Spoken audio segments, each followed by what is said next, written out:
Greetings and welcome to the Maryland Commission on African American History and Culture's Renew educational webinar as part of our third annual symposium. This event is hosted by the Banneker-Douglass Museum, your state museum on African American history and culture. We would like to begin by acknowledging that the land in which the Banneker-Douglass Museum was built on was and is the traditional territory stolen from the Piscataway people. As we work towards truth and reconciliation to create spaces for healing and connection, let us first acknowledge the racial terror of colonialism and attempted erasure of Indigenous people. As we live, work, worship, and tour historic Annapolis, let us also commit to learning and honoring the sacrifices, resistance, history, and culture of the first state recognized tribe in Maryland, the Piscataway Conoy tribe and the Piscataway Indian Nation. Since 2020, during a global pandemic and new resurgence of Black Lives Matter movement, the Banneker-Douglass Museum launched a series of educational virtual programs.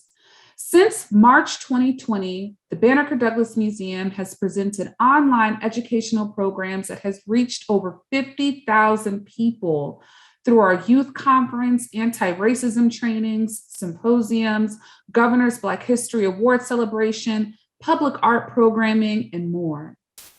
Though we are a state agency, it's through contributions that makes possible the hiring of our much needed staff, our youth and community programs and exhibitions. You can support the work of the Commission and the museum by giving today. All you need to do is go to bdmuseum.maryland.gov/donate. As the Executive Director of the Banneker-Douglass Museum and the Maryland Commission on African American History and Culture, I'd like to thank our generous donors and grantors that made this event possible. The City of Annapolis, the Banneker-Douglass Museum Foundation, the Maryland Commission on African American History and Culture, the Governor's Coordinating Offices, and the Governor's Office of Community Initiatives.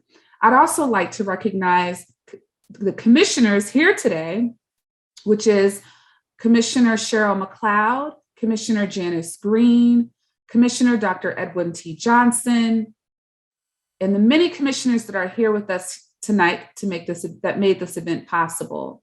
I'd also like to recognize the Banneker-Douglass Museum staff, Shalisa Howard, our Curator of Collections, Sabria Hassan, Director of Programming, LaRon Herbert, Administrative Manager and Special Assistant to the Commission, Robert James, Director of Marketing and Communications. Thank you so much for all of your contribution to this program. Without further ado, I'd like to introduce the chair of the Maryland Commission on African American History and Culture, the Reverend Dr. Tamara E. Wilson. Thank you. Greetings and welcome to the third session of the Maryland Commission on African American History and Culture's third annual symposium. The commission is the first ethnic commission in the nation. After 50 plus years, it remains unique among the 9 African American commissions that now exist in that we operate the state's official museum on African American history and culture, the Banneker-Douglass Museum here in Annapolis. And we also administer the state's $1 million African American Heritage Preservation Grant. The commission is committed to discovering, documenting, preserving, collecting, and promoting Maryland's African American heritage through such programs and initiatives as tonight's symposium. This year's theme, The Spirit of the Black Family, Reclaim, Rejoice, Renew, and Remember, is reflective of what lies at the core of everything we do, and that is to equip today's sheroes and heroes with the tools necessary to not only dismantle systems of oppression, but to create more equitable systems. Tonight, our presenters will specifically address the areas of finances, education, and physical and mental health.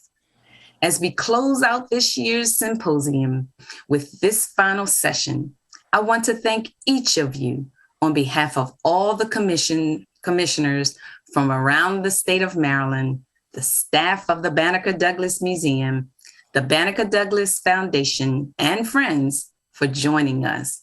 We are honored by your presence. Welcome.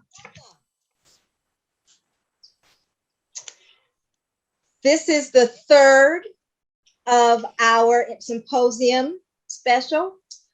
The Spirit of the Black Family, Reclaiming, Rejoicing, Renewing, and Remembering. Tonight, we are going to renew. Renewing is not just taking the old and recapturing it. Renewing means to renew, make it better, to build back better.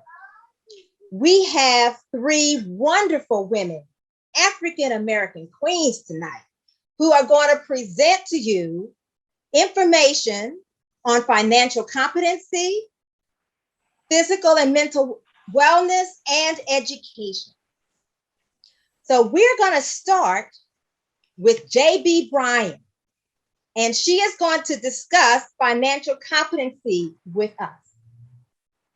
Now understand, JB's motto is that our wealth matters, and that it is the soul of our money that keeps us strong. J.B. Bryan is a pioneering investment advisor, author, speaker, and community leader and educator. She's dedicated her entire professional life to serving the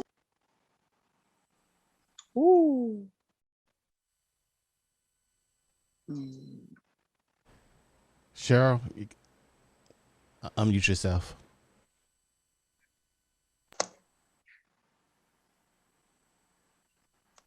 You should be good to go.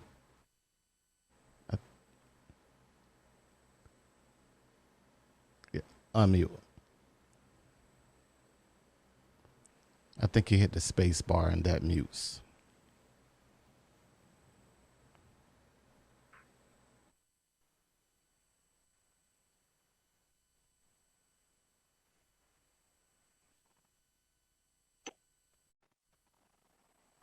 Can you hear me now? Yes. Yes. Okay. So should I start from the beginning? No. I'm going to start with J.B. Bryan. That's right. J.B. Bryan is a pioneer investment advisor, author, speaker, community leader, and educator. Ms. Bryan has dedicated her entire professional life to serving the Black community. That commitment to build Black wealth drove her to launch J.B. Bryan Financial Group Incorporated in 1995. It was the first Black-owned registered investment advisory firm in Richmond, Virginia area, and one of the first in the entire country. J.B. Bryan is the creator of Afroeconomics, a strategic financial empowerment program developed for the advancement of Black wealth in America and abroad. Afroeconomics is based on 10 timeless financial principles that cover such things as determination, your legacy, review and accountability, integrity, and financial independence.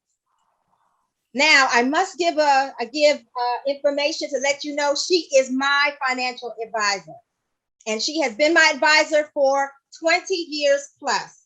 And what I can say is she helps me make sure that I love my money. Amen. So without any further ado, I'd like to welcome JB Bryan. Thank you so much, Cheryl. I tell you, one thing about technology, it keeps us all humble. Well, I wanted to kind of discuss, and I want as much feedback as I can. So please interject questions and everything. But there was a study that actually came out this year, the Center for American Progress, and they released a report called Eliminating the Black-White Wealth Gap is a Generational Challenge. So eliminating the wealth gap is a generational challenge. That's the title of their report. And when I want us to think about first, like wealth, like what is wealth? Because it's so much stuff. Like, I've seen like some nonprofit programs, it'll be about wealth development, but it's not talking about wealth, what we're referring to when you hear it on Wall Street or in my business. Wealth is your assets minus your liabilities and what's left over. Just what's left over. So you could be a multimillionaire and have zero wealth because you're living above your means. You have more, billionaires. We've seen it. All these people in Hollywood with these huge wealth problems because they have negative wealth. They have basically are living way beyond their means. And our society has really developed that as a practice that you can get student loans, mortgages, credit cards, car loans, all of those things pull away from the wealth. So I want to quote them. So the AmericanProgress.org, they developed a National Advisory Council on eliminating the Black-White wealth gap without calling me. I don't understand. But this is what they wrote. Now, I could have helped them. I could have helped them a great deal with this. Now, their quote is, the persistent Black-White wealth gap is not an accident, but rather the result of centuries of federal and state policies that have systemically facilitated the deprivation of Black Americans. From the brutal exploitation of Africans during slavery to systematic oppression in the Jim Crow South to today's institutionalized racism apparent in the disparate access, meaning different in access that we have to and outcomes in education, healthcare, jobs, housing, and criminal justice. And the government policy has created or maintained hurdles for African Americans who attempt to build, maintain, and pass on wealth. A huge quote.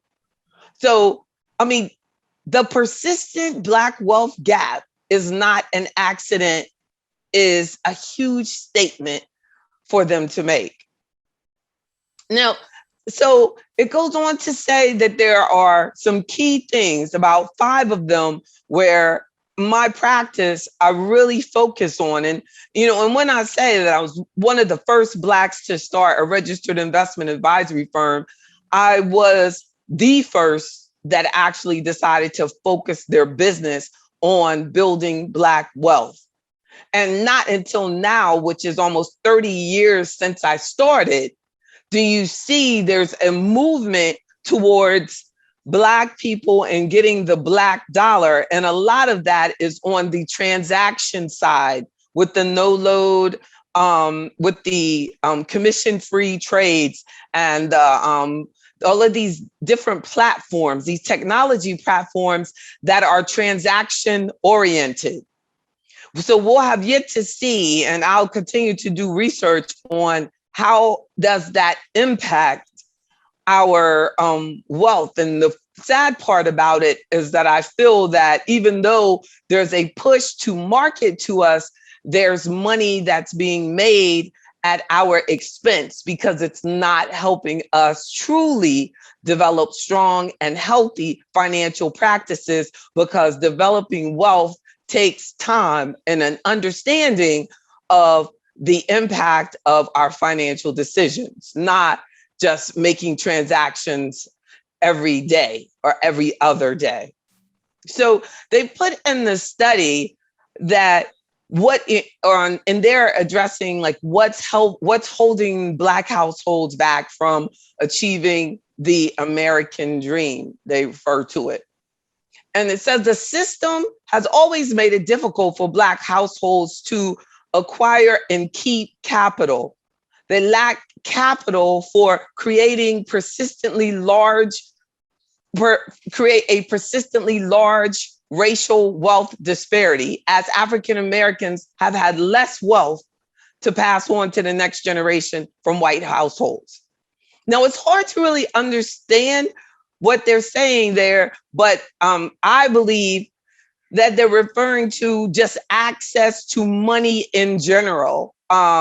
In getting a mortgage, we're less likely to be improved. Technology has helped some, but there is research to show that even, Cheryl, in applying for mortgages using computers, when people checked off Black, they actually were more likely to be turned down, even if they had credit and would have been approved, because when they did the same thing but didn't check off Black, the borrower was approved.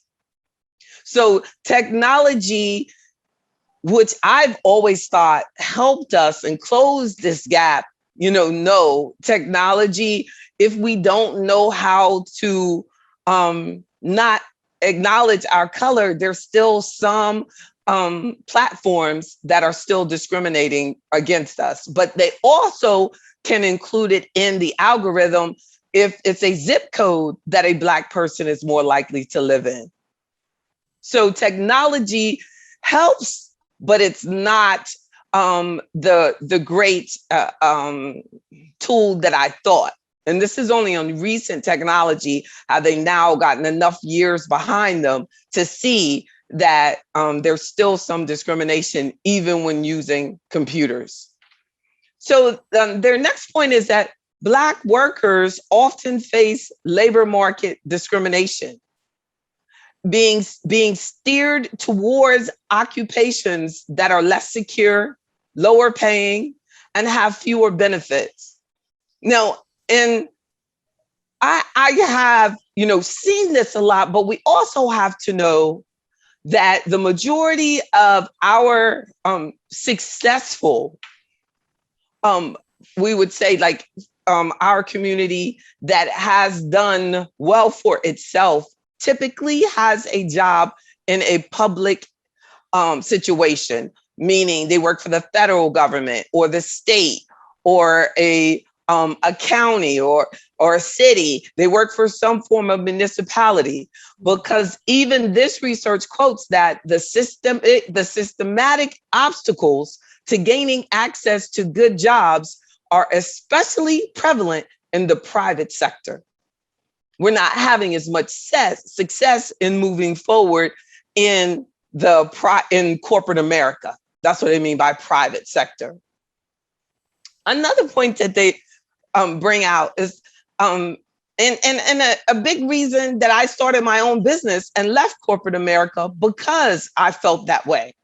I felt that my ability to express my creativity and focus on my community was not well received in corporate America. And I had to make the decision, even with the lack of capital that was available to me as a person in her 20s, and even today, there is not money for entrepreneurs available. It's just isn't. And we're less likely, because of that type of history and the inaccess and not, being well received by financial institutions to loan us money, we're much less likely to even attempt to borrow money. For example, I didn't even think about doing the PPP loan, and that is consistent across Black entrepreneurs. See, so opportunities to contribute to and benefit from innovation. I'm using points from the AmericanProgress.org. They said that opportunities to contribute to and benefit from innovation and advancement in technologies, and thus building wealth in high valued industries and occupations, is limited for African American innovators and entrepreneurs. They have the evidence, exactly what I was saying. Federal research funding regularly excludes them, meaning they're saying them, I'm saying us. Black households end up with lower incomes and less wealth than white households as a result. Much harder for us to come out with Tesla. They're not giving us the opportunity. We can't get the chance. I have had to actually self-finance my business, you know what I mean, from the beginning to this day. If it weren't for people like you and your referrals and Angela and, you know, believing in a Black business, I wouldn't still be here. And then Go ahead, JB, because I want to make sure that we get to what advice you would give to us on how to succeed, knowing that there's so many of these barriers that are there for us. So I want to make sure you have time for that. And that's why I structured Afroeconomics to focus on the knowledge and understanding how investments work and not so transaction oriented, because typically we're sold something. That's what we think a financial advisor is, somebody that comes in and just sells us something and you never talk to them again till a couple years later when you want some money out or something like that. But in reality, we need to, as the Obama administration pushed towards, having investment advisors, people licensed like me that are required to look out for your best interests, not just fiduciary, but an actual registered investment advisory firm is designed to work for the customer. And we as a community have not made that step forward. We have not, we're still on a working on a lower level. So we're paying more fees. You know, we don't know. So there's a lot more money can be made off a Black person in financial services because a Black person is more likely to pay an extremely high commission. So a lot of Afroeconomics is to explain to a person when, you know, what the difference between a load fund and a no load, and a exchange traded fund and a full service mutual fund.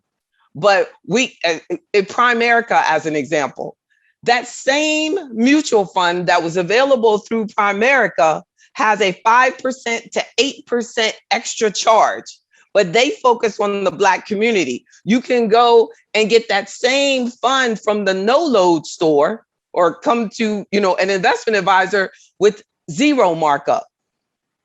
So you immediately are getting, so the knowledge part, you know what I mean, is an important part of us to get a better understanding of what to do with our money from the investments, but also on a basic level of taxation.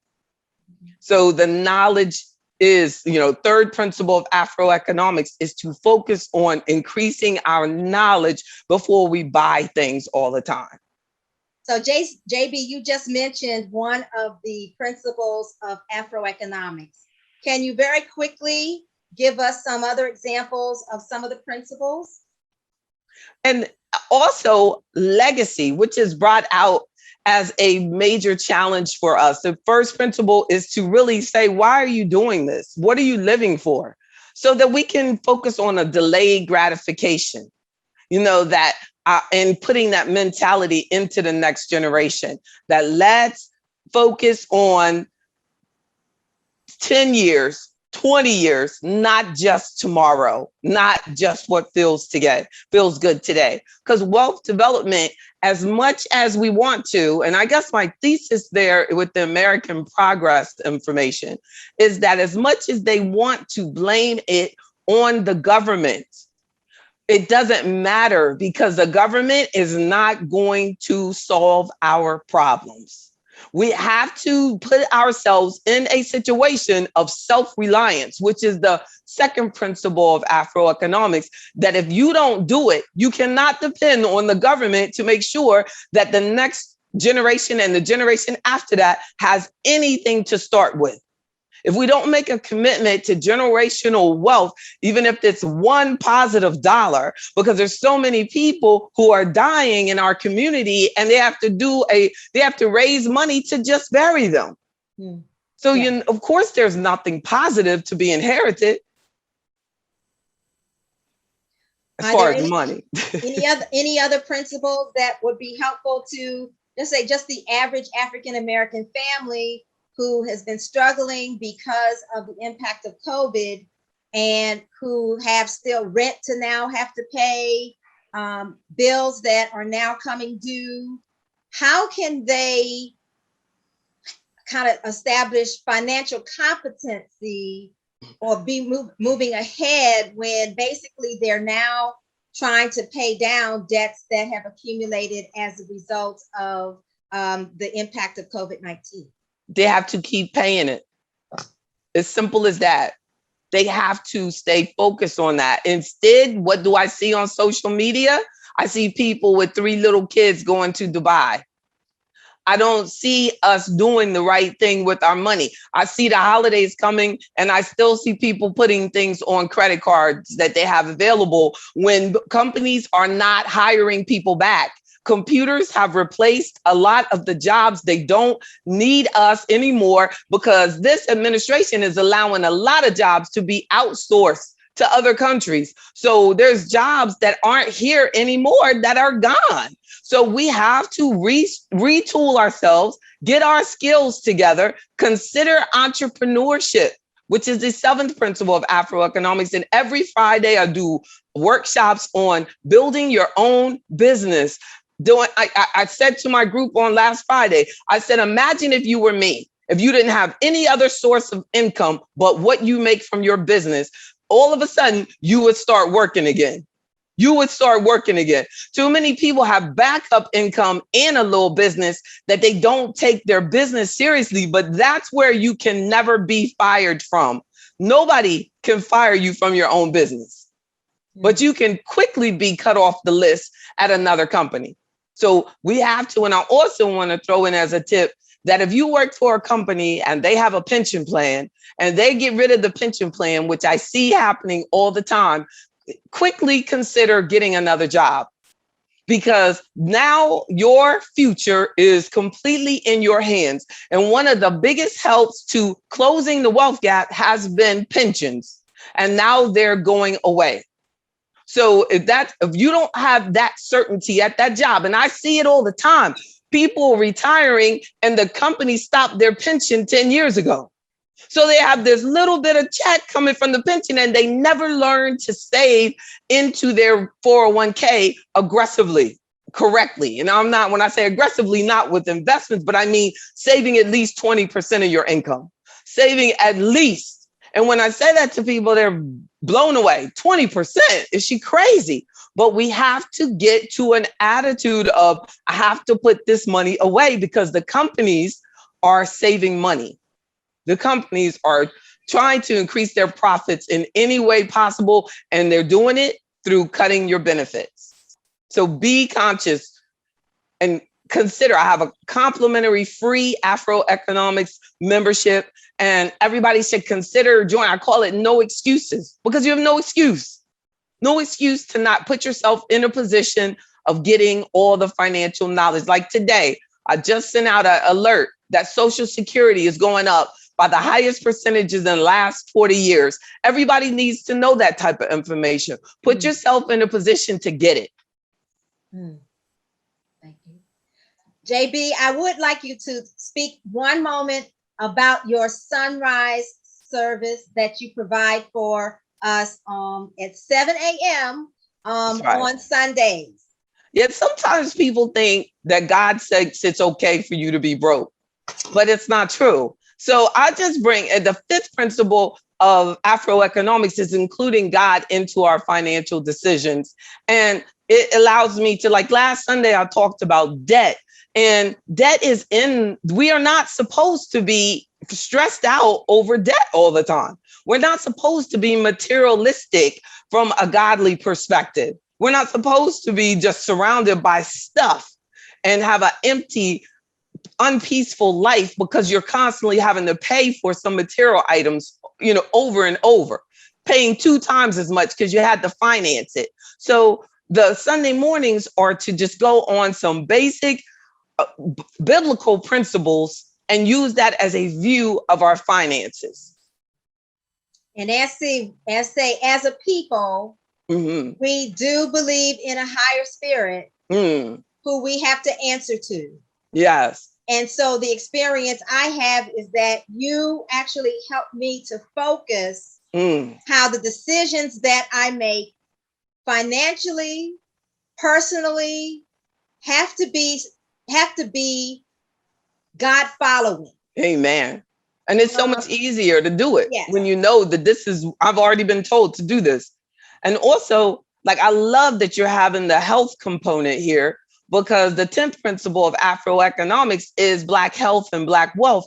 It connects to your wallet. If you're sick, you can't work. And it cuts off everything. You can't go after it. You can't live out your dream. So, we're going to listen closely to Dr. Golden, because that's a big connection to your money, your health.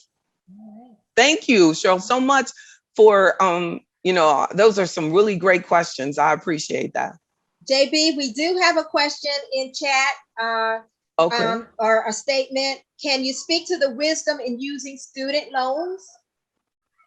Well, I think that student loans are a beautiful privilege.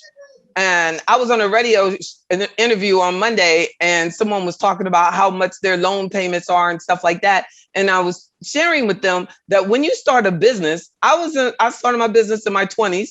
There was no loan. I couldn't I want money to pay my, for me to eat. Like, student loans are a beautiful thing. I'm sure there's countries all over the world that do not have government funded student loans that you can get. I wish they had business loans like that. I can imagine the innovation that it would create for us, but we don't. So I believe that student loans are a smart move if you cannot afford. But if you can afford, don't borrow more than what you need. But we need to have it. College graduates, I can show you a graphic right now. As far as our community is concerned, college graduates have about double the wealth of Black people that don't graduate from college. So it's just understood. It is high school now. We have to have that undergrad, at least. So, JB, there's a question before we go. You spoke of the principles of Afroeconomics. Can you run by the 10 principles very quickly for us? Sure. And starting with legacy, then self-reliance, and then organization, knowledge, integrity, review and accountability, entrepreneurship, confidence in your credit confidence, I call it, determination, and then your health and wealth. Yeah. That's it. But they all help. And you are providing that information to everyone who has signed in today, correct? Oh, yes. Yes. I think you sent us an opportunity to actually download your book. I wanted my ebook. Yes, definitely. I have to get that to you, so that you can send that out. We'll send the actual book. The printed book, of course, is at afroeconomics.com. The Audible is at audible.com. But you can get the free ebook. I'm going to send it to Cheryl so that she can share it with everyone that registered as a gift. Definitely, you can download it and read and read and read. Thank you. Thank you so much. I don't know if we have any questions or anything in our question and answer. Great. Janice, do we have anything? Welcome, Ms. Summers. No, there are no questions in the Q&A. All righty. Beautiful. So just in closing, JB, are there any last words of strategies, of just inspiration that you can share with us to help us to overcome and be very prosperous post-COVID? You know, COVID has actually put a dent, or increased the wealth gap even more. And a lot of that, I believe, is just that because we are not participators to a large percent in the stock market. And the stock market has had a nice run, so when I look at it, you can look at the graph and it'll show the dip, and then it'll show the white wealth go right back up, and it shows ours just stay flat. So that just, suggests that we just don't have as much in the market. And I'm thankful that I do a lot of sessions talking about it, the investment market in general, and not on buy this stock, because for a licensed person, it is illegal. So if you're ever in a setting and the person is telling you what to invest in, that means they're not licensed, because we are not supposed to do that. We're supposed to focus on your individual goals and offer generic information as a licensed and regulated individual. But I did write that I wanted to say that I believe a way to a better tomorrow is a renewed sense of self-reliance, aligning yourself and your family with positive financial influences that are not totally based on purchases, but are based on knowledge, can enhance your life. I truly believe that. Yes. And since we are talking about renewal today, that is absolutely a great way to end your presentation. Thank you. I want to thank you so very much for sharing with us. And I know you have another appointment. That's today. Right, my workshops. Yes. Thank you so much. Yes, yes. So everyone out there who has registered, we will make certain that you have access to the entire information. And we hope that you will use the opportunity to contact Ms. Bryant and find out exactly how we can take charge of our finances and be much more in control of our financial destiny. Thank you very much, JB. Thank you. You've come a mighty long way, Cheryl. Thank you. You are great. That's a lot for you. Thank you. Thank you. So much. Thank you. Okay. So I believe it's time for us to go right into our next presentation, which will be from, is it Principal Lattimore? Do we have her next? Yay. All right. I think Yes, I'm here. Okay. Dr. Nina Lattimore, I believe you're doctor. Well, I'm not doctor yet. In a year and a half, I'll be doctor. Know what? As far as being concerned today, you're doctor, because you're going to get it. Thank you. How's that? You are energized and deeply committed to making positive differences in the lives of children, families, and teachers. You are currently a principal of Capitol Heights Elementary School in Prince George's County. And you were born and raised in a small town with working children, always with a passion for the drive to learn. Your educational experiences are immense, but I can recall you saying very clearly as an early learner that you were often told by teachers what you could not do. That is so true. Which only because of your stamina and the support you had from your family helped you to make certain that you proved what you can do. Because your parents were strong advocates, and we all know we need to have that strong family support as we move through, particularly the public school education system. So I'm not going to spend too much more time on your credentials. Yes. They will show through your presentation, powering through a pandemic. Thank you so much. Something else you want to share that? No, that's fine. Thank you so much. I always want to thank the Maryland Commission on African American History and Culture. I also want to thank the Banneker Museum for this opportunity to share with you my presentation on powering through a pandemic, strategies and supports for students and families. Yay. So the focus today I'm going to talk to you about is the divide we had in the pandemic the effects of COVID had on long distance learning for our students. Then I want to hit upon strategies that we can use as a Black community to better our future generations. So our why for today, do you realize that we spent 18 months of virtual learning, and it totally shifted what we once called school. The pandemic has shown that learning can take place outside of the building. Just like church services change and teleworking, instruction has moved to platforms like Zoom, Google Meet, Canvas, and Google Classrooms. But our question is, how have families endured with our new normal? What impact has this had on our students? And is there a silver lining? What tools can we use moving forward? This, family, is our why for today. Look at the screen here and think about this for a second. The last normal school year for a child currently in 4th grade was the 1st grade. Think about that. In the chat box, chime in. Kindergarten students have never had a normal experience. Think about that. Last year, they were in pre-K and they were virtual. So imagine, what do you think this impact has had on our students for today and their families? If there are any thoughts in the chat box, I love to see them.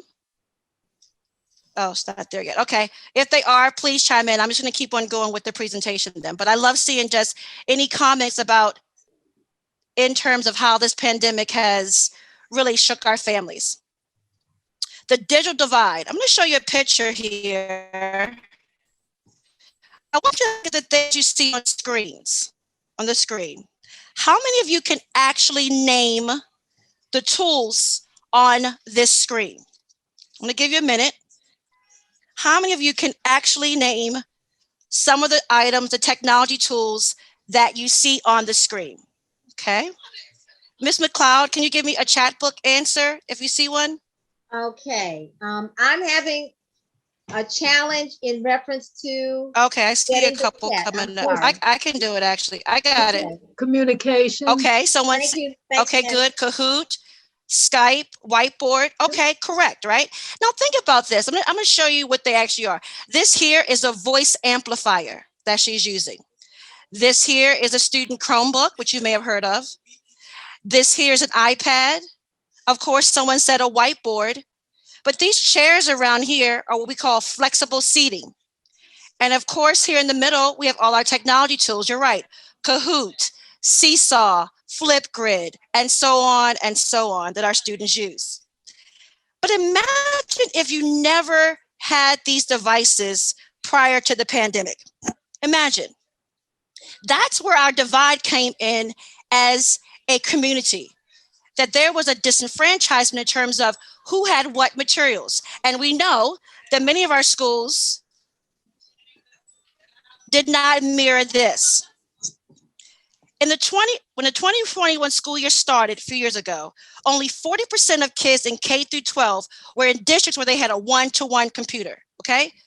So in 2019 to 2020 to 21, there were only 40% of the districts where students had one-to-one. That means each child in that district had a computer, all right? Now, by the end of 2021, 98% of students had access, okay?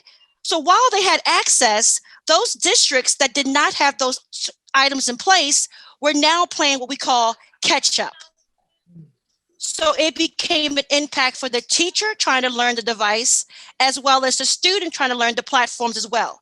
And that's what we call a divide across the system. But what's the aftermath of the pandemic on student learning? Let's talk about that for a second. What do we think the aftermath has caused today, October of 2021, with our students after 18 months out? I'm gonna show you a quick clip, just about 2 minutes.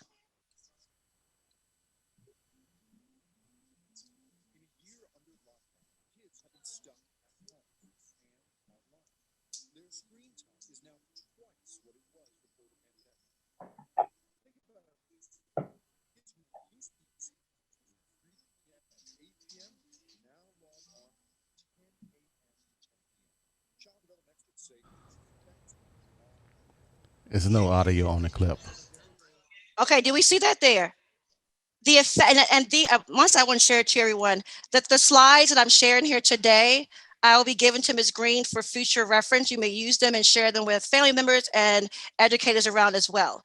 But the effects of student screen time has truly had a huge impact on their learning. Besides from the screen time, I want to talk to you a little bit about, excuse me, the impact.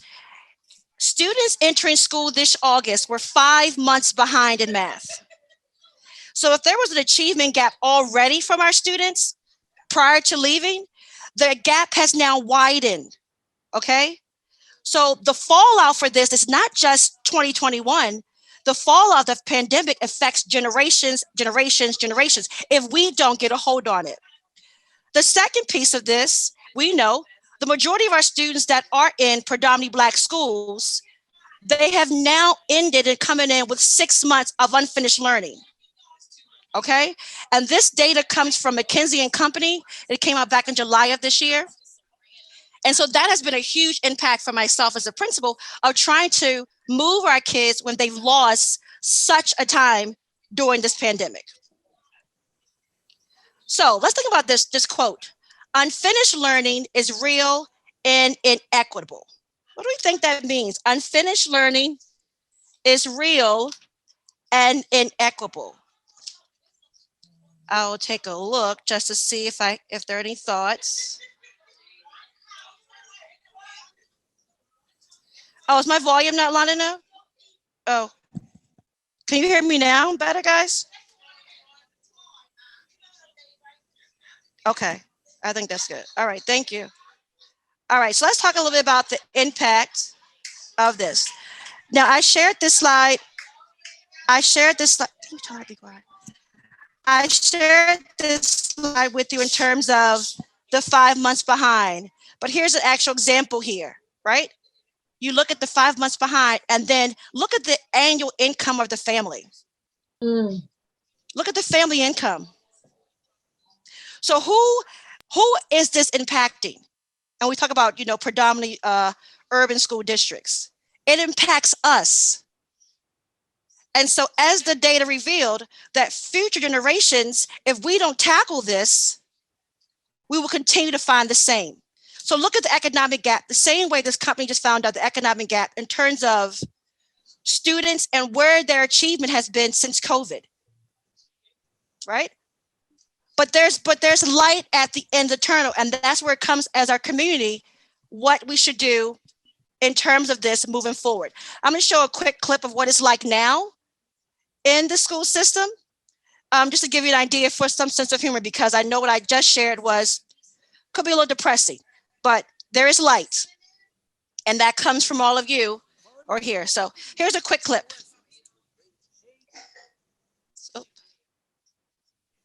Nina, is there sound to that clip? Okay.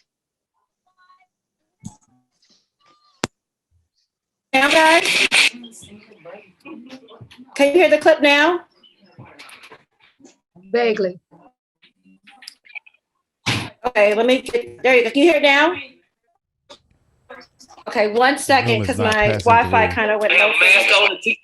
I know this is what we got to do. That don't mean I can't complain about it. Teaching in the mask is hard, especially when you're teaching kids online and mask to face. I got to keep a mask on while I'm talking to a computer. I feel sorry for the literacy teachers. They are teaching phonemic awareness with a mask on. Do you know how hard it is to teach phonics and sounds with something covering your mouth? Teachers are miracle workers. Mr. Brown, I can't see your mouth. Good, because I can't see your progress. We all in the same boat. When you are listening, your ears want to know what a teacher's mouth looks like underneath a mask, like a fish out of water. I spit on myself constantly. We got a lot of stands at my school, so a lot of teachers are out of breath when they make it to the top of the stands to get to their classroom. Sometimes I forget I had a mask on and students just started sports and they got to play basketball with a mask on. Every last one of them look like they're going to pass out. And I'm not doing no CPR during the pandemic. Some people take smoke breaks. We take breath breaks. Sometimes I can't wait to get to the car just so I can exhale. If we got to do all this just to teach face to face, we probably should be teaching from home. All right. So that is just a synopsis I wanted to share with you of, it's humorous, but this is what it's really like for us. This is a challenge every day. I'm sorry, let me pause that and get back to the slide. This is a serious challenge that we face every day, but we do it with fidelity because it matters, right? We do it because these kids matter to us, and we are the movers and shakers for them. So let's look at the upside.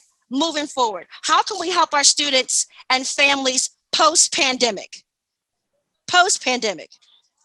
Students did not just lose in academic learning during the pandemic. Some lost family members. Others had caregivers who lost their jobs, income, and social isolation. That's huge. But here's the thing about us as our Black families must know, okay? Parents whose children have fallen significantly behind academically are 1/3 more likely to say they're concerned about their child's mental health. Us, Blacks and Hispanics, we are 7 to 9 percentage points low than white parents to seeing our kids concerned. Now that right there is what our focus should be on. We need to make sure the social and emotional well-being of our students are intact before sending them off to school. Most districts these days are now also holding mental health days for our students. So that's key. The second step strategy I'm providing is talk to your children, not at them. There is a difference when we talk to them about your day. How's it going? How's life been? What did you study in math today? At them is a tone that does not allow our kids to have a voice, and they do. Find time to eliminate technology after school. Give it a cutoff time. They have been on that device all day long. Okay? Then I want to encourage you also to join and follow your child's classroom communication. It could be Dojo, their school Facebook, their school Twitter. Know what's happening to be vested in that process. So, as a people, this is my passionate piece here that I want to leave you with in regards to this. If you have a child from the womb to 2nd grade, from birth, they've got to know their sight words. I'm going to just show you quickly. Sight words are words we know by heart. They are words that you don't sound out. They are words that you should be able to just spill out. The, it, we, she, they, can. These are basic words you know. I have attached here for you, if it opens up, the list of sight words. There's a 1st grade level, 3rd, and it goes all the way up into your middle school rules. But these are words that you should be able to spell and say without supports. For example, 1st grade students, before they leave 1st grade, they should know 60 sight words. 2nd grade, 120. So this here is, I cannot express to you the relevance of knowing these words. So if you have a nephew, niece, grandchild, whomever, neighbor, and their parents are not sure about things about this, please, I serve as an advocate. I would love to be able to help you out and share how to help our young people thrive. I've also listed here a bunch of apps that are on your phones, iPhones, as well as those who like that Android version. Reading Eggs is a great one for like reading tools. Sushi Monster, hilarious. They are even starting kids of learning how to code. Do you know how much money coders make today? Do you realize that? So teaching your child early how to code, you're looking at the next engineer, okay? Now for my middle and 8th grades, this is linked here as well for you. I am an avid fan of Nick Stone, who is a Black author. Nick Stone has written Dear Martin. She has the backup book. It's called Journey. The books she has are fire. And they are books that our students can see themselves in the characters and the family members. So I have attached this also into the presentation for you to read as well. It's all for middle school. I would encourage this group here to read books that resemble themselves and continue with that same conversation. Also, exposing ourselves to our history and nonfiction texts. Most students, when they get into middle school, 3rd up to 8th, they struggle with read about nonfiction. Nonfiction is about the presidents or about dinosaurs, about fish. And they can't answer questions on those books because they're not used to reading that type of material, okay? So listed here are just a plethora of books that I think our youth should begin to read. And last, oh, here it is, actually. Is this her? Yeah. I would also encourage, while we're looking for books that look like us, I thoroughly support Black-owned bookstore Mahogany Books, owned by husband and wife. They have one in National Harbor, and they also have one in Anacostia in DC. I highly encourage, and I know there are probably other Black bookstores, but this is the one I do frequent. And I would encourage those who are online, and maybe the symposium is, start a Black teen book club with Dear Martin. Have a book talk. You're getting kids to read and they see themselves. The movie They Hate Us, or Why They Hate Us, that story was based upon The Hate You Give. It's based upon the book. Yeah. So give our kids some time to read books that resemble themselves, and that would be great. My last piece to share with you is looking at the college bound. I have a colleague, a dear friend of mine, my bestie from college. She hosts a program called the Legacy Dreamers. And what she does is she provides college trips, vocational trips for parents who are looking for their kids for that next level. Camille, are you here? She may not be. She has a son. I don't know. She can mute herself. Camille, if you're here, you can drop it in the chat box if you're there. Yes, she is.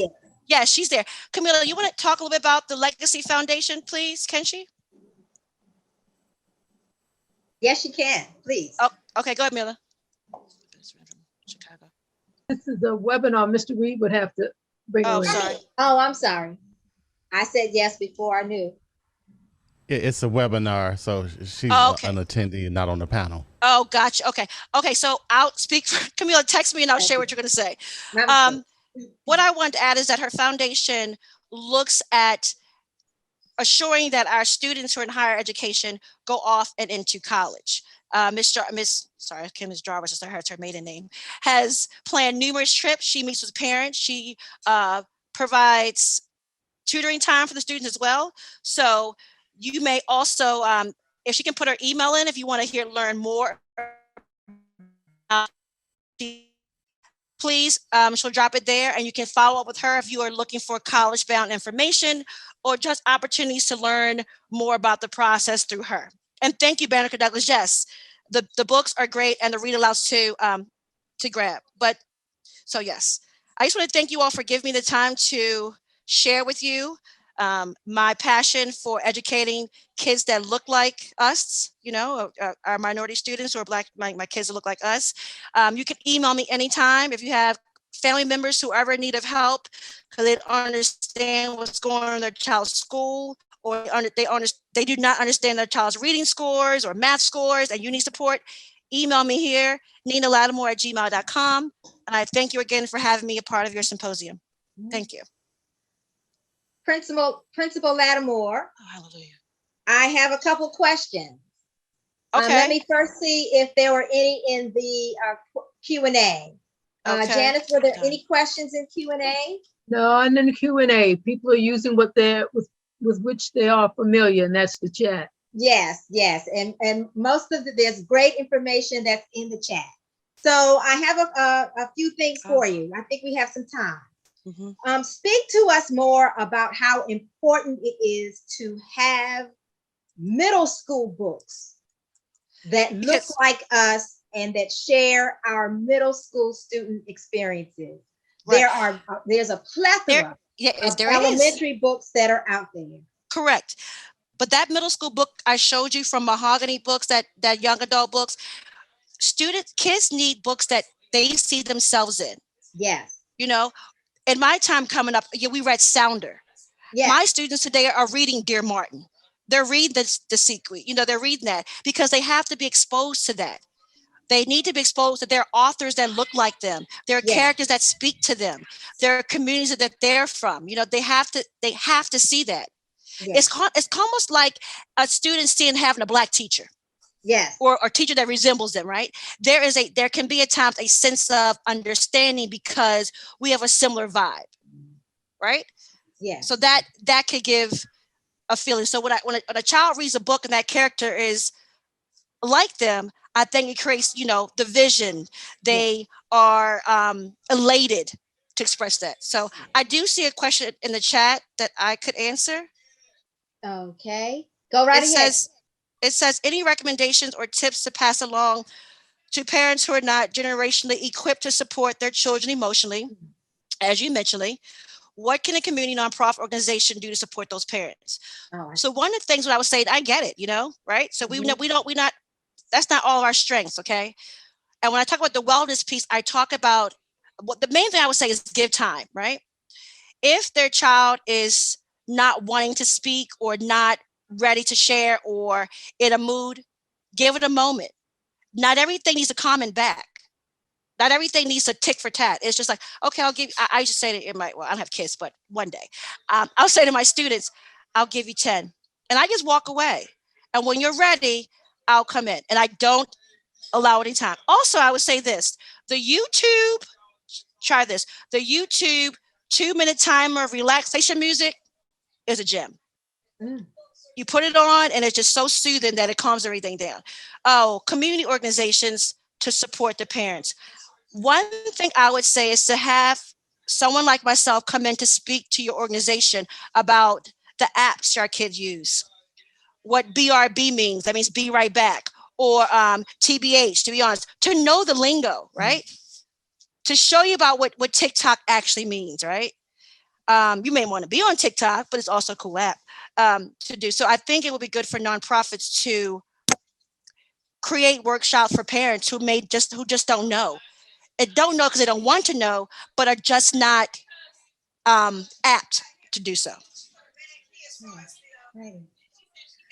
You mentioned sight words. Yes. And the importance of sight words, which from a learning perspective for African American students, which reminded me, because I was actually raised in a segregated environment of African American educators, my foundation years. And I had a teacher, or our teachers made us enter spelling bees, because it was so important for us to know how to spell and to know where words came from. Because we not only learned how to spell, but we learned the roots of words to help us learn bigger words by taking bigger words and, kind of compartmentalizing them into smaller words. So when you speak of sight words, that was a memory, an experience that I had, that unfortunately I don't see that same kind of purposefulness in grammar and in reading comprehension, etc., that we see today. Would you like to comment on that? Yeah, well, sight words are just a gateway to reading. Yes. Sight words are the gateway. So if you know sight words, right, which I just showed you the list there, it's your gateway. You go from sight words to blends. Blends are your WH, your TH, BR, and so forth. But that's the ticket to start with sight words. So I always tell the parents, like, if you're in the store and the sight word of the week with your child is the, right? You make, or it. Have them find that the and it around the grocery store, or if you're riding the car, right? If they're younger babies and the letter of the day is a T, whenever they say T, woo, they find a T. It makes it intriguing for them. Other families economically who they do this, they do. And I think if we took more time to do it as well, we would see a difference of how our kids enter into the school building. I have one last thought. Someone did say about, here's a challenge for everyone. If you can please take the information that I'm sorry, my light kind of went out. If you can please take the info I shared with you today and yes, this slide is available. You can totally have the slide. I just want to make sure you just share it with family and relatives to help them pass it along to them, their students, their children.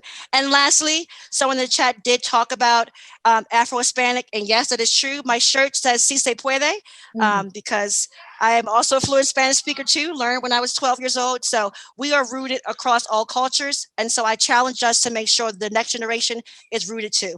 Yes. Thank you. Thank you. Thank you very, very much. And that is why we are just so proud to have administrators as yourself who care so much about our African American, Latina students, because without that attention, we just get lost in the myriad. And many times our students are not being placed in a safe place to say, I don't understand. Could you repeat that? And so they just sometimes don't speak to the fact that things are moving too fast. And it ends up being reflected in negative ways in other ways. So the attention and the time that you spend as a principal is phenomenal. And we thank you so much for that. And is there anything else before we close that you'd like to leave us with? I just want to thank you for the opportunity. Thank you. All I right. appreciate it. Excellent. Thank you. So we're now moving right into our mental and physical health and information, insight, and strategies on how to become more healthy, which creates a stronger African American family, both mentally and physically. Dr. Sharita Hill Golden is the Hugh P. McCormick Family Professor of endocrinology and metabolism, and Vice President of Chief Diversity Officer for Johns Hopkins Medicine. She holds joint appointments in the Welsh Center for Prevention, Epidemiology, and Clinical Research in the Department of Epidemiology at the Johns Hopkins Bloomberg School of Public Health, and in the Armstrong Institute for Patient Safety and Quality. In her current role, she oversees diversity and inclusion strategy and health equity clinical operations for Johns Hopkins Health System and Johns Hopkins University School of Medicine. She leads Johns Hopkins Medical Office of Diversity, Inclusion, and Health Equity with a mission to provide content, expertise, and programmatic support to institutional leadership to recruit, promote, retain, and engage those underrepresented in medicine, science, nursing, healthcare administration, so that we can achieve high health equity for the most vulnerable population. Take it away, Dr. Sharita Hill Golden. All right, so thank you for having me, and thank you all for hanging on. I hope we're not interfering with anybody's dinner, speaking about wellness, but I'm just going to share my screen and want to thank the Commission for inviting me to present. And I think I really admire all of the work that the Commission does in educating our community and keeping us informed. And that's how I'm going to focus this presentation. And I think when we talked about this at the back in the summer, we thought we'd be in a post-COVID-19. It's not exactly post-COVID-19. So but I want to talk about, sort of where we are in a different place in COVID-19 and how that relates to our wellness, both physical and mental wellness in our community. So one of the things that we all are very much aware of is that COVID-19 has disproportionately impacted the African-American community. We have been disproportionately affected by infections, hospitalizations, and deaths. I bet there is probably not a Black person on this call that has not been personally impacted by knowing someone who's died from COVID-19. I personally know 3 people who died from COVID-19. And you can see that that's also been the case in our Indigenous communities, our Native American community, as well as our Latinx community that we were just talking about. So disproportionate impact of COVID-19 in Black and Brown communities. And, so when you first saw this happening, it reminded me of this quote of Dr. Martin Luther King Jr.'s, that's my favorite. And it says, of all forms of inequality, injustice in healthcare is the most shocking and inhumane. And that's because when people are sick, they are at their most vulnerable. And that's the time when we should actually be the most equitable. So I'm not going to belabor the details of this because I think our first speaker really set up very well a lot of how the policies in our country around housing, around jobs, have led to institutional racism. But what I want to point out, though, is that all of those things impact our health. So not just our wealth, but also our health. So there's biases in the medical system that really are the result of, eugenics theory from the past, disproportionate closing of medical schools training Black physicians, and the experimentation that many, not only African Americans in this country, but other vulnerable groups experience without their consent. So that has led to the trust of our communities having been violated by the medical establishment. It needs to be earned back, and then residual healthcare provider bias. So that means that when we enter the healthcare experience, there are biases there that may prevent us from attaining our best health. And then as mentioned, we talked about the social policies, the redlining, the predatory lending practices. I loved how we started out reminding like whose land it is that we're standing on, because there was the same sort of, as there was the westward expansion, there was really annihilation of the indigenous people that were here. And so, you know, if you think about some of the areas of our city where they were either previously redlined or like on reservations, for example, there's a lower quality in the school system, less investment, less economic investment, discrimination in high quality jobs. And, when the New Deal legislation was put into place after World War II, that farm and domestic laborers were actually excluded from those benefits initially. And so when we think about that wealth gap, that was a part of that. And my grandmother was a domestic laborer, just to put that in context. But the thing is that these actually impact our health. So this means that now we have people living in neighborhoods that have decreased stability, fewer sidewalks and parks for exercise and recreation, less access to healthy food and affordable housing. All of those things adversely impact your health. But during COVID, there was another issue. And again, really think following up on the first presentation that there's more poverty in our communities, which means that people were living in crowded multi-generational living conditions. There's been mass incarceration, particularly of Black men.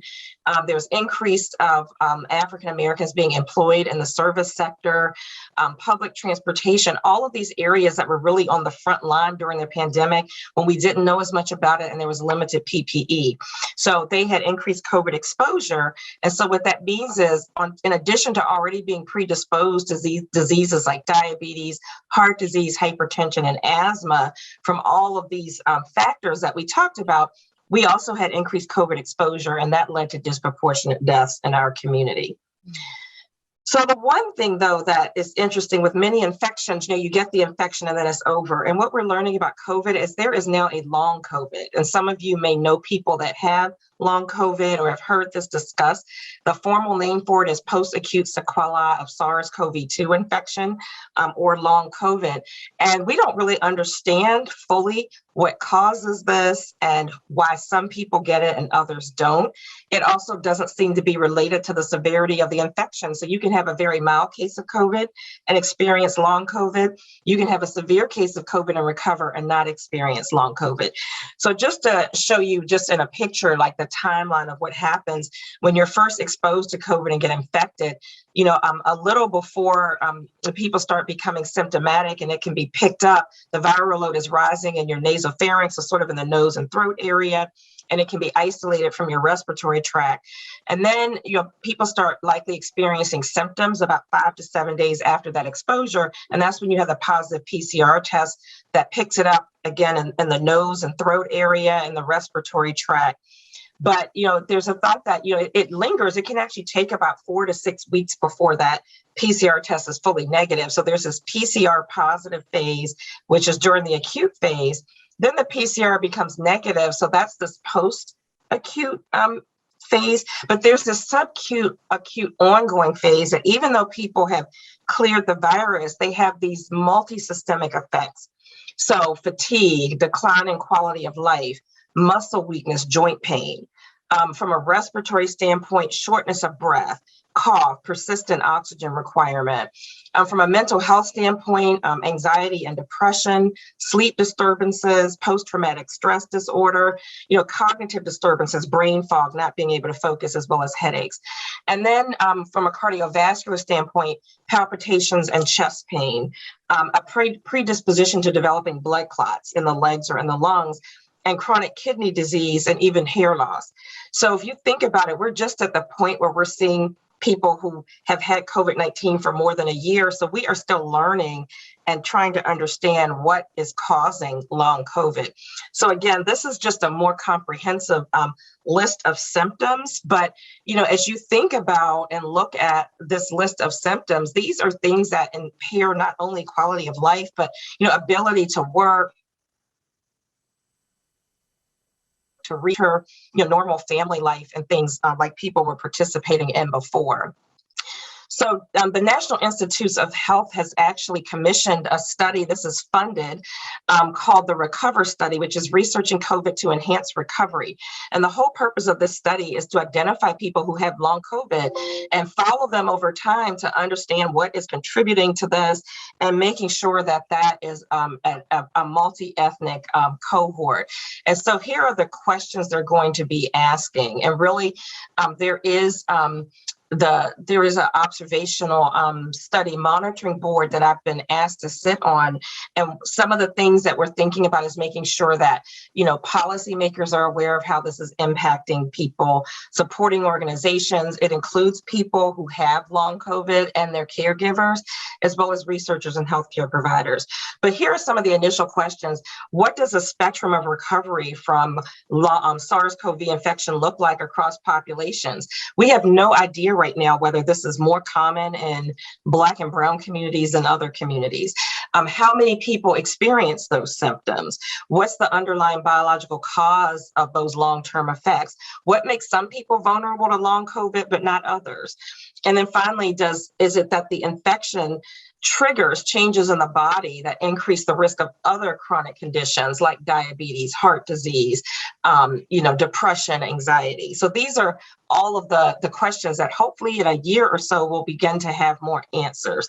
So I wanted to make you aware of that you may be, if you have had COVID and you are experiencing those symptoms, you may be experiencing symptoms of long COVID, and to really advocate for yourself and let your doctors know about that. So, but what I want to talk about though is how we avoid getting COVID around wellness. And you may be completely tired of hearing people talk about vaccines, but I just cannot pass up this opportunity because right now in the midst of the pandemic, this is one of our most powerful wellness tools and defenses. So I just want to make sure that that we do not have misinformation that is killing our community. So, back in the summer, and these data have not been updated, when it looked at the statistics of who'd been vaccinated, the proportion of the US population that was vaccinated, you can see down here that Black people, we were like the lowest percentage vaccinated compared to others.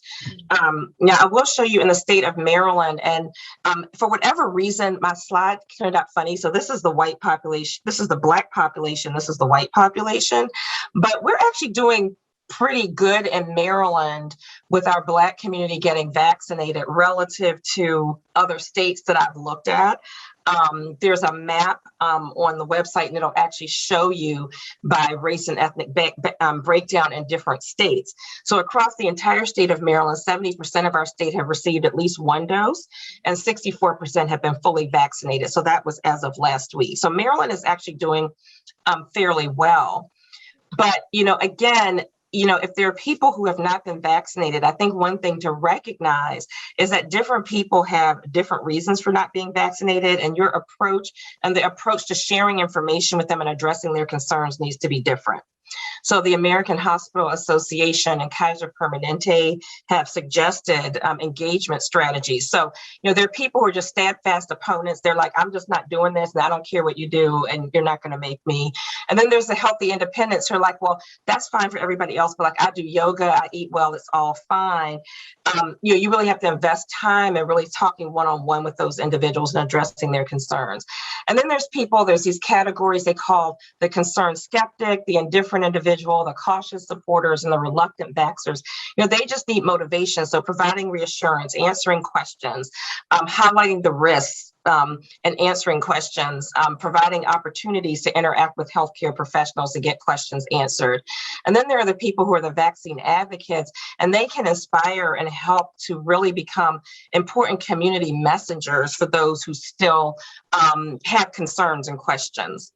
So this was data back in February or March, basically looking at what are people concerned about And what was interesting is everybody was concerned about the same thing, regardless of their race. I thought that was fascinating. So here were the top 4 concerns, and they were all valid. And I will tell you, I had last one of these questions. So they worried about the vaccine side effects. People were worried that the vaccine seemed to have been rushed and was released before it was ready. There was concern that it might contain harmful ingredients. People were fearful they'd get COVID-19 from the vaccine. So some of the things that we've done, and these are available on our YouTube channels, I'd be happy to share the slides that have the links in here. But we thought it was important to have our Black and Latinx and multicultural physicians in infectious diseases get together and talk about the vaccine, the disparities, and to answer people's questions. Because I can appreciate why many in my community wanted to hear from me and not necessarily from one of my other colleagues. So they were very gracious. We did a Zoom recording on my computer in the basement one Friday because we realized we needed to do this for our community. And these are available even on our external website with information. We also have felt it's been important to engage trusted community partners in messaging and education. So our office has collaborated very closely with our Office of Government and Community Affairs, with Jean Hitchcock, who's our interim vice president for Government and Community Affairs. But all of these other physician leaders have all really committed to making sure that we are delivering information to our communities in a way that we understand it and that's culturally accepted. So there's a lot of information that's available on our website around the vaccines, the 12 things you need to know, specific questions for people of color. And again, I will share this that has all of the links to our website. But the other thing is now you can get vaccines just about anywhere. So back in December, January, we were trying to do the lottery system and it was very difficult. You can literally probably, go around the corner to the grocery store, the pharmacy. And then we've partnered with the Baltimore City Health Department and a lot of the churches and community-based organizations to actually bring vaccines into the community. So, I think that's an important part of our wellness is we've actually got to meet people where they are with their health, particularly for those who may not be able to get to our brick and mortar. We've also partnered with other groups like the NAACP to do a sound truck. Sometimes, especially in the summer, our folks like to hang out on the corner. And we were like, let's take advantage of that and blast messages about this is where you go to get a vaccine and this is where the next clinic is. And we even did that around public health prevention strategies early in the pandemic. Reminding people to mask up, stay inside, worship in place, wash their hands. That was one of our other public health campaigns. And then, church reopening. So we love to gather as a people, but we have to do that safely. So it's really important as you think about, returning to your church is finding out, is there a subcommittee at the church that really has a COVID protocol in place? So my husband and I co-direct the health ministry at our church. We talked to our pastor before we reopened. We were closed for 15 months. We didn't reopen till early June. When we come in, one of the ushers checks everybody off. So if anything happens, we know who was there. Everyone's wearing masks. The ushers seat us, so we're still distanced. You got to sanitize your hands when you first come in. So find out all of those things to make sure that, it's safe with your congregation. We've been working with the mayor's office on this, but it's really important to make sure we do that. And then, listen to, the diverse media that we have. So we have recorded things with Urban One Radio, with Afro News, and some of those things are available. If you go on the Facebook Live, you can still find us talking about these things. And, and really, again, you see the trusted messengers like Anthony Brown, who's a young, gospel artist star that a lot of our youth can relate to, was a very strong vaccine advocate. I had to resist the temptation to start singing every time I turn around because I listen to him in the mornings on WHUR, but really leveraging the strong community partners, particularly with our young people.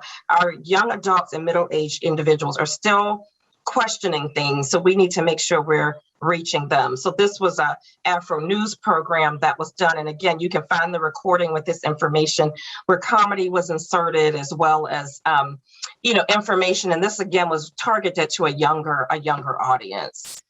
So I think it's important also to find out your personal why. So, I must admit that when the vaccine first came out, I was like, looking a little side-eyed because I was like, golly, everything happened so fast and, we don't have quite as much information. But my parents were blessed both to turn 85 during the pandemic. And I spent a year trying to keep them alive. So once I got my questions answered, I was like, I'm not going to be the one to take COVID-19 to them. So they were the reason that I got vaccinated. And I can go over to where they are now and we can eat safely. They've been vaccinated. So you got to find out what is that, for each person, who is that person, those people that are more important to them than themselves so they can move forward. So this was my first shot and this was my second. And I just got my booster Friday before last. So just important to think about. So segueing into boosters. So this is evolving information. So what is currently recommended is because Pfizer has finished their booster study, Moderna and Johnson & Johnson should have recommendations soon. But if you've got the Pfizer 2-shot mRNA vaccine, about 6 months after that second dose, these are the groups of people they're recommending the booster for. So those 65 and older or who are residents in long-term care settings should get it. People 50 to 64 years with an underlying medical condition, so say like diabetes, heart disease, should get a booster. People 18 to 49, so this is your younger age group, but with underlying medical conditions, depending upon the individual risks and benefits. So if they've got heart disease and autoimmune disease, something where they're not going to do as well with COVID, a booster would make sense. And then people 18 to 64 who had increased risk of COVID exposure and transmission because of their occupational or institutional setting.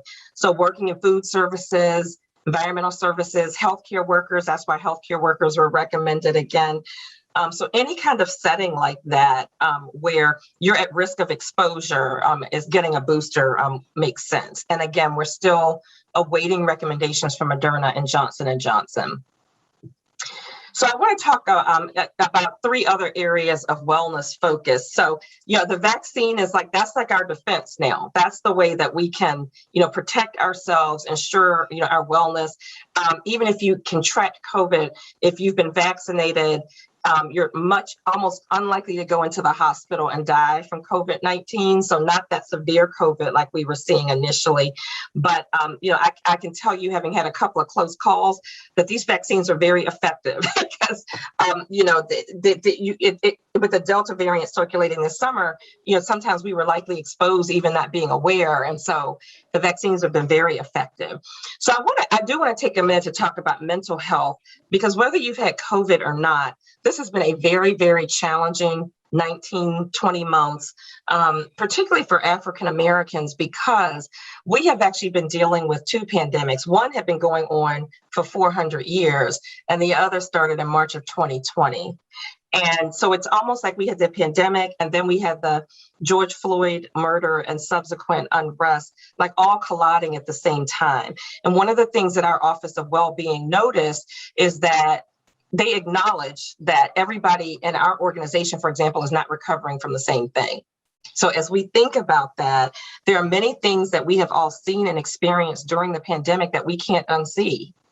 And that has an impact on our mental health. So, when is it beyond stress and I should actually get help for myself? So I just want to review briefly, just when is it more than I just have a down mood? When is it I might actually have depression? So it's like having depressed mood most of the day, limited interest in pleasure or activity. So something that say, for me, I love to do scrapbooks. If I completely lost interest in scrapbooks and, was down all the time, that would be a signal to those around me that something's not right. Significant changes in your body weight. So a weight loss without dieting or significant weight gain. Changes in your sleep pattern. So either sleeping a lot or not being able to sleep at all, fatigue and loss of energy, impaired ability to think and concentrate. That may be a sign that this is not just normal stress, but, more likely associated with more significant depressive symptoms. And the same thing with anxiety. Right. So, we've all been anxious about things throughout the pandemic, but really feeling like you're restless or keyed up or on edge, difficulty concentrating, on your mind going blank, finding that even small things, really make you very, very anxious and unable to think, irritability, muscle tension, and again, that sleep disturbance. any of those things, and there's a lot of overlap in anxiety and depression symptoms, but you should take those things to your primary care doctor and really seek formal counseling, and potentially along with medication to really help with those symptoms, because we would not treat our blood pressure if it was high. So we should actually be serious about treating our brain if it's clear that it's sick also. So I think that's particularly crucial. So then what about physical activity? So here we all are sitting on a Zoom at 7:30 in the evening. If we had been in person doing this event, we would have been walking around and mingling. We would have had to drive the car and park and walk somewhere. So physical activity has been a bit challenging during the pandemic because we've been working in virtual spaces, and Principal Lattimore was talking about school, and I was really appreciating the sight words. I have a 22-year-old, but it brought back memories. But I'm just thinking the kids weren't really having recess and getting all that energy. Same thing with the adults. So if you're working virtually, making sure that you make sure you get up, either walk around the yard, walk around the block. I will intentionally go up all the way upstairs to go to the bathroom, even though there's one on this particular level, making sure you're still getting that physical activity in. And then also trying to maintain some work-life balance. Everybody now, our employers think, oh, well, since you don't have to drive to work, we'll just start the meeting at 7. And it's no, we were starting it at 8:30 before. It still needs to start at 8. So try to maintain that balance, because you still need time for your self-care, your meditation in the morning, your physical activity, your exercise, whatever it is that you need to do to be healthy. Make sure you're maintaining that balance. And then I finally want to say that make sure you're maintaining your health maintenance and screenings during this time. So I'm wearing the breast cancer awareness pink ribbon. My mother's a 27-year breast cancer survivor. And I think I'm due for my mammogram in November, but make sure you're going in for your mammogram, your screening colonoscopy, your eye exam. When COVID first happened, what we found is a lot of people stayed away from the healthcare environment because there were so many COVID patients, and people were afraid of going in, for example, to get chest pain evaluated because they were concerned that they might contract COVID. Actually, the infection protocols in the clinical care arenas are very, very are excellent, and you're unlikely to contract it there. But if you have chest pain that doesn't get evaluated and it really is cardiac, you could die from a heart attack. So those are why it's still important to get your screenings, follow up on any symptoms that aren't normal, because we know how to do COVID and non-COVID care simultaneously very well at this point. And then the last thing I want to say, and this is where I feel like the commission does a lot of work, is really around advocacy. We have to address disparities, figure out, what are the disparities that you're seeing in your community around health, and who are those that are in your district that you need to speak to advocate for what our communities need. I've worked with our Assistant Director of Government and State Affairs, Elizabeth Hafey, and we were privileged to be able to speak with Speaker Jones and Senator Griffin in Prince George's County area, Delegate Pena Malnick, who also represents a district in Prince George's County, but they were all very interested in advancing health disparities legislation, because we talked about how those policies influence health. We can't reach healthy communities without actually making changes to some of our policies. And so at least in the last Maryland legislative session, there were about 5 bills that were passed that all address improving health equity for vulnerable communities in the state of Maryland. So, our voices matter, and we need to speak up and use them to advocate for our community. So I think that is my last slide. I'd be happy to take questions, and happy to make the slides available too. So there were a few comments in the chat. One had to do with the question was, if you had the Moderna, could you still get the Pfizer booster? So that is not recommended right now. Now, I will say that I know some folks that have done that, and we are just not clear whether you can mix them or not. So it's not recommended right now.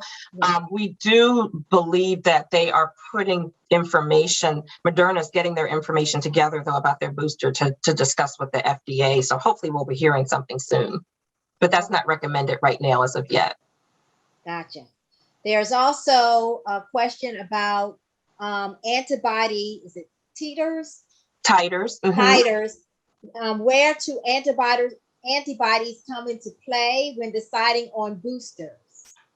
So that's another good question. So there's not a way to, in terms of deciding about the booster, we know from the clinical trials that the antibodies decline after about 6 months, although your body has these memory cells. So even if you get exposed to COVID, if your antibodies are low, those cells will remember and make antibody again. So because they know after about 6 months the titers are low, that's where they came up with that 6-month timeline. Mm-hmm. But right now, clinically, we don't measure the antibodies to make a decision about whether to do the booster. All right. There was also a comment in regards to vaccinated people, more vaccinated people now seeming an increase in vaccinated people getting COVID. Can you comment on that? Yeah, so one of the, so there are people who are vaccinated who get COVID, very unlikely to be hospitalized. But what happens is, so the vaccines were like 95% efficacious, which means there's about 5% of people where the vaccines would not have been effective. The other thing is that we haven't reached herd immunity yet. And so for that reason, there were unvaccinated people where the Delta variant was circulating. And that variant was more infectious. So when people are not vaccinated, they tend to have a higher viral load. Mm-hmm. And that actually can lead to more transmission, even among vaccinated individuals. So that's why when I'm in public places, I still wear a mask. Yeah. For that reason. So that preventive strategy is still important. Thank you. There's another question. What is the current status on vax for kids under 12? And this, the author says, my doctor suggested that I should wait for both FDA and CDC full approval before getting his or her son vaccinated. Vaccinated. Yeah, so those trials are hopefully finishing up soon, and hopefully by the end, this is October, so hopefully by the end of this year, like late December, early January, we will have a final answer, because the difference is my husband's a pediatrician. He always reminds me that children are not little adults. Yeah. So, their dosing is going to have to be different, particularly in those like a 5-year-old versus a 10-year-old. So that's why it's taking a little longer to get that information right. Can herd immunity be explained in the context of capability in fighting the virus? So with herd immunity, the concept around herd immunity is that the more people that get vaccinated, then you're less likely. So the virus is getting transmitted from person to person. So the reason that this has been such a devastating pandemic is because nobody had any immunity to this when it started, no one in the world. Mm-hmm. So that means that when we were exposed to each other, we had no defense against it. So the way you can develop defenses against it is either you end up getting the virus and then you have the antibodies, or you get vaccinated once the vaccines became available, so that now it's like if you're a vaccinated person and you come in contact with an infected person, you're less likely to have transmission. So like the more, if you're like one person who's infected, but you're surrounded by 10 vaccinated people, then the virus isn't going to have anywhere to go. So if fewer people have it, they're not even going to be able to transmit it to those who are unvaccinated. So that's the idea behind the herd immunity. Gotcha. Right. There was discussion, you mentioned relying very heavily on primary care physicians for, making sure you receive your routine examinations, and also advice in regards to, the whole dynamic around COVID. As we know, many of our community members don't have primary care physicians. So as we build back better, what would you suggest be something that we really encourage in regards to the healthcare industry when it comes to primary care physician relationships? Well, I think one thing that's really important, and again, this comes to a policy level, is that we need to deliver healthcare to people in settings where they are comfortable and where they are familiar. So those might be in collaboration with faith-based organizations in the community or other community-based organizations, or for example, even with school. At school, there is time, the children spend a lot of time at school. So I think that we have to actually deliver healthcare in environments where our community members are, and not necessarily insist on them coming to our brick and mortar. And that really is going to require a change in policy and how we think about delivering healthcare to ensure that people are not left out. Okay, thank you. Thank you so very much for that. So are there any other suggestions that you would have for the healthcare industry in terms of improvements as we move out of COVID, the lessons that we learned, so that we don't have a repeat of the many issues that have come to light with us in regards to access to healthcare, health, just basically health and nutrition, and how we view our own bodies as we take care of ourselves and our families.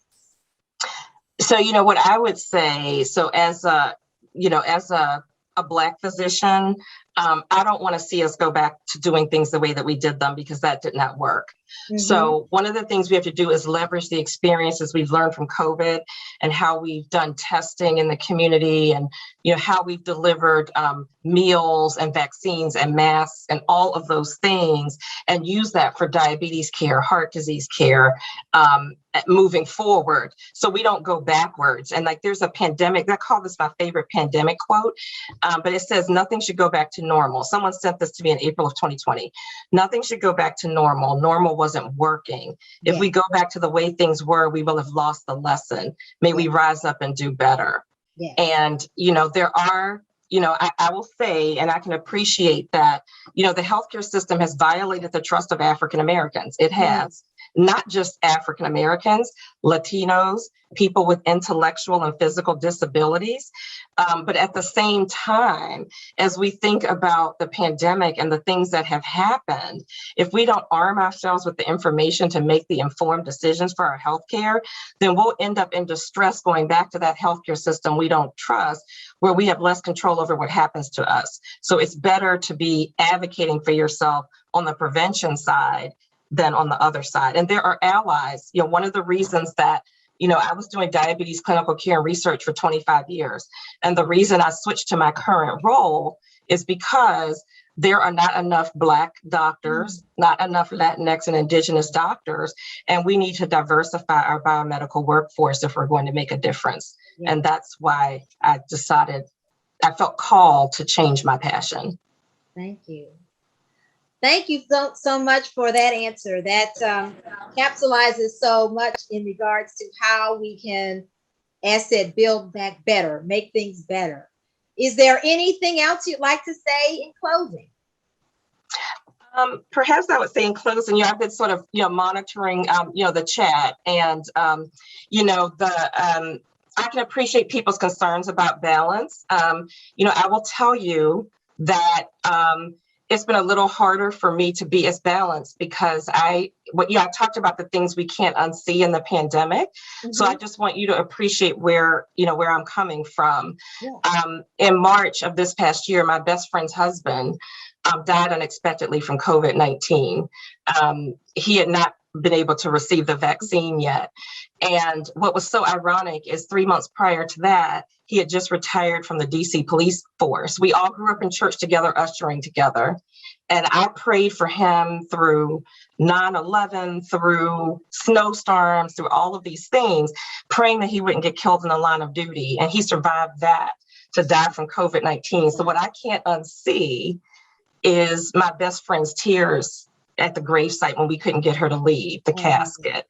So I appreciate that some people may, I can understand where some of the resistance may come from, but part of the reason that I became a researcher, that I went into medicine and science, is because I'm tired of seeing our people die. And I'm tired of seeing them die from bias in the system, and I'm tired of seeing them die from misinformation. So I just want you to understand where I'm coming from. I feel called to give people the information because of the things that I can't unsee as a healthcare provider and as a Black American in the last 20 months. Yes.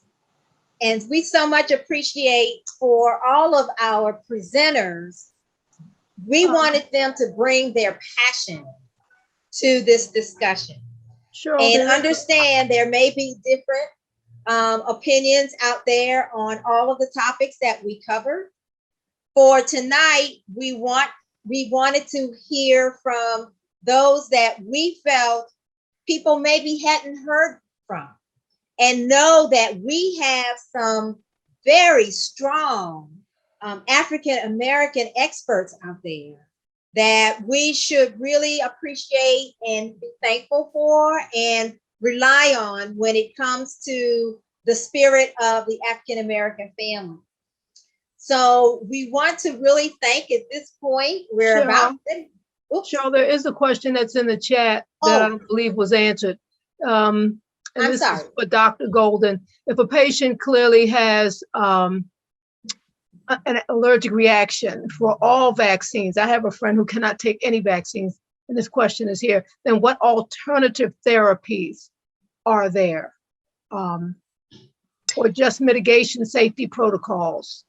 Yeah, no, that's an excellent question. Clearly, if someone has really severe allergic reactions, they should talk to their allergist and decide whether or not it's safe. If it's deemed to not be safe to take the vaccine, then that's definitely doubling down on all our prevention strategies, the masking, the social distancing. I know they said 2 masks isn't effective, but there were periods during the pandemic where I was like, I would have 2 on just to make sure, particularly in certain situations, but it would be those public health prevention strategies. Because the hope is that, once we achieve herd immunity, that we can at least, then those who aren't vaccinated won't be at risk, but we just aren't there yet. Are there alternate therapies such as infusion, Merck regime, or EUA that could possibly be used for someone who has constraints for all vaccines? Yeah, no, there unfortunately are not any other options right now. I think one of the things to figure out, and when they say severe allergic reaction to a vaccine, they're usually talking about something called anaphylaxis, where people get short of breath, their lips and their tongue swell. The people who have severe reactions know they have severe reactions. And in those people, they have been, if they're not allergic to anything that's in the vaccine itself, they have been having people get vaccinated and then have them wait 30 minutes instead of 15 minutes. But again, that's a decision that needs to be made in conjunction with the allergist to make sure, so the allergist is an allergy specialist, to make sure that that they think that it's safe to do so. And if they don't think it's safe to do so, there aren't any other options right now other than the prevention strategies around the masking and the physical distancing. Okay. FT, did that answer your question? Because I know some people have complicated immune systems. Is having a strong immune system strong enough for prevention against the virus? That's in the chat. Yeah, now early on in the pandemic, a lot of the people that were getting infected and dying were older individuals who don't have as strong of an immune system. But, particularly with the Delta variant that emerged over the summer, that is infecting young people and even children, and they tend to have stronger immune systems. So it's not the immune system strength, because remember, it's that people haven't been exposed to it before. So if you have a strong immune system, once you get, just like when we get the flu shot or we get any of our other vaccines, our body can, when you have a strong immune system, you mount a response to the vaccine, and then the next time you see whatever that viruses or bacteria, then you're able to mount a strong response. So that can help protect you once you've been vaccinated. It may not protect you though from the first shot. And in fact, if you have a really robust immune response, you may feel more achy after you get the vaccine. So actually, if you actually have a little fever and feel achy and tired, that's actually a sign that your immune system's responding, and it usually resolves after about 24 hours. So I was kind of glad my arm was aching and I felt a bit achy, but that went away the next day. So that's a sign your immune system's responding. But the strength of your immune system just against COVID-19 without any prior exposure to it really doesn't impact whether you're going to get infected or not, because nobody, if you don't have protection against it, you just don't have protection against it. I hope that answers the question clearly. Yeah, there's another follow-up. It says contradictions. I cannot pronounce it. Yeah, clotting and multi-system inflammatory response issues, hypersensitives. Those were the issues as opposed to just having an allergic reaction. These are people with really physical issues that may prevent them from being able to take the vaccine. Yes, so again, it's important to talk to the doctor about that. One thing with the clinical trials is they did have people in the clinical trials who had a lot of chronic health conditions. So it wasn't just all healthy volunteers, it was people with chronic health conditions. So having a history of blood clots itself is not a contraindication, or having like inflammatory conditions are not a contraindication. So you could still, you should still get the vaccine in that setting. But again, always in consultation, with your doctor. You should talk to your primary care doctor. I think there's a question about steroid usage. So yes, you can still get the vaccine with steroid usage. Now, remember, if you're on medicines that suppress the immune system, you may not mount as strong of a response. That's why they recommend boosters. So for example, I take a medicine for my eczema, and it's an injection twice a month that does have some suppression of the immune system. So that's why for people who are on like an immunosuppressant, so steroid is one of those, that's why they're recommending the booster, just to give your system that extra nudge. Because whatever you're taking the steroids for, you're trying to keep the immune system down a little bit. So trying to, get that extra boost is helpful. I just wanted to tell Ms. Warren, he's not 45 yet. My 44-year-old son got COVID, and he works out. He runs marathons. Very strong young man. He didn't have to go to the hospital, but he was very, very sick for a while. So his strong immune system and being able to do all those things didn't prevent him from catching COVID, from coming down with COVID. Right. Probably prevented him from being seriously ill, but he got his vaccine right away when he could, because he didn't want to have to go through that again. Yes. Thanks for sharing that. Okay, Cheryl. Okay, sorry, I jumped the gun a bit. So these comments did come up. All right, so I again want to learn a new word, contraindication. Want to thank everyone for participating tonight. The comments and questions were extremely thought-provoking and generate even more questions, which is what we're all about, is continuing to, ask questions. That's how we learn. People listened, which was awesome. I think we received information, insights, and strategies from all three of our presenters, not just tonight, but also because this is our final segment of our program, our 3-day symposium.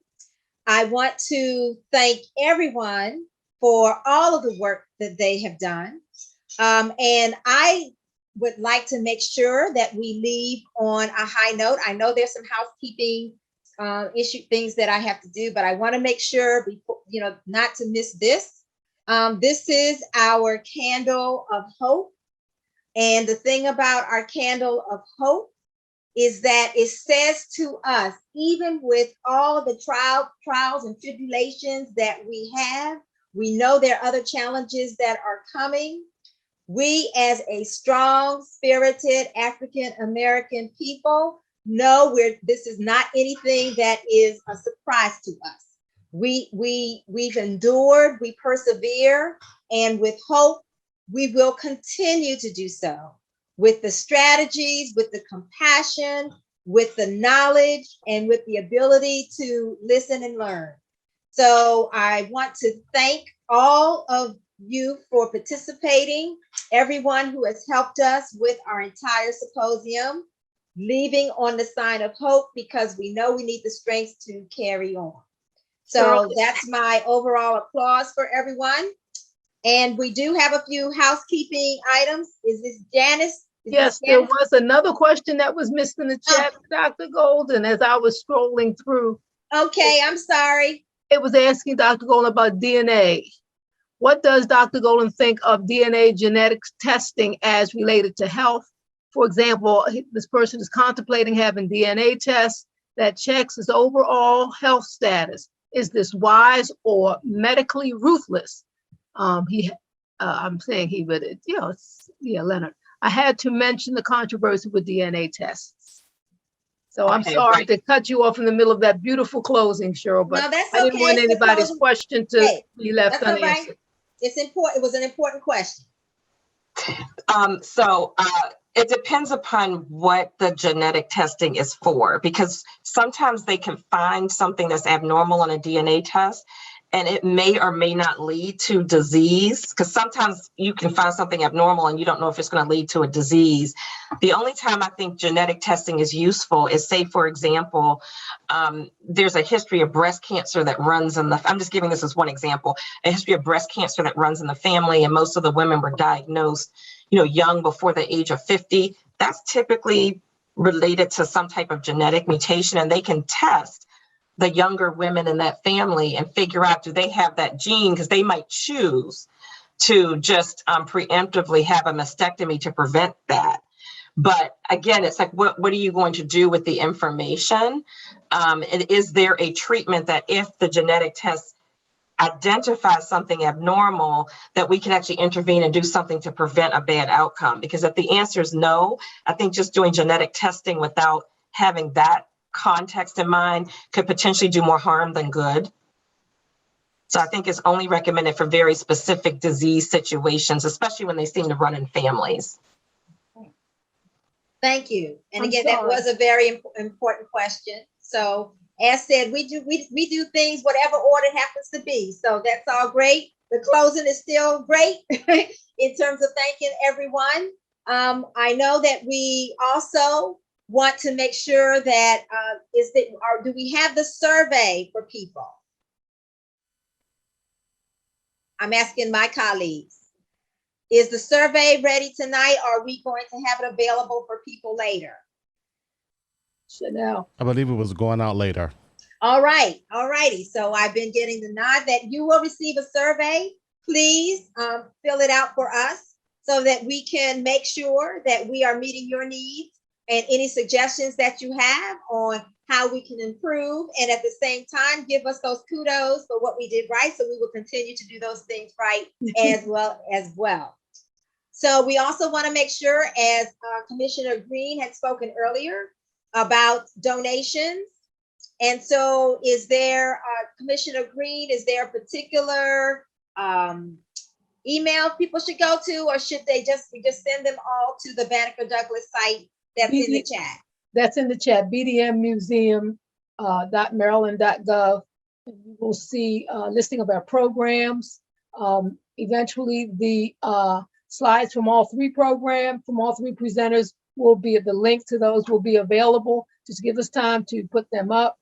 And you will definitely see a donate button, because having wonderful presenters like this and the technology to have these webinars is not inexpensive. Visit the Banneker-Douglass Museum, please, and see our latest exhibit, Freedom Bound, Runaways of the Chesapeake. It is exceptional. Go to visit Maryland's official African-American State Museum. Our next program will celebrate the life and legacy of Benjamin Banneker. It is for his birthday, and that will be in November. So continue to check the website, bdmmuseum.maryland.gov, to keep up with all of the programs. Thank you very much for coming. Thank you, Commissioner McLeod, for doing an excellent job. Thank you, Event Stream Team, Director Compton, the Executive Director of the Banneker-Douglass Museum, and all the commissioners of the Maryland Commission on African American History and Culture. Ashe, Yebo, Amen. Amen. Ashe. Everybody be safe and stand strong.